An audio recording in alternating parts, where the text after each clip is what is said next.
बिस्मिल्लाहिर्रहमानिर्रहीम। शुरू अल्लाह तबारक व तआला के नाम से जो बड़ा मेहरबान निहायत रहम करने वाला है।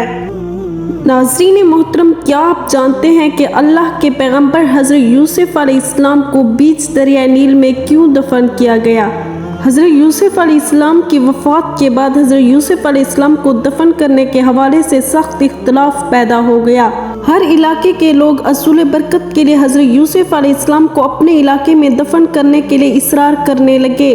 फिर इस बात पर इत्तफाक हो गया कि हज़रत यूसुफ अलैहिस्सलाम को बीच दरिया नील में दफन किया जाए ताकि दरिया का पानी आपकी कब्र को छू कर गुजरे और तमाम मिस्र के लोग आपकी बरकत से फैज़याब होते रहें। चुनाचा आपको संगे मरमर के संदूक में रख कर बीच दरिया नील में दफन किया गया।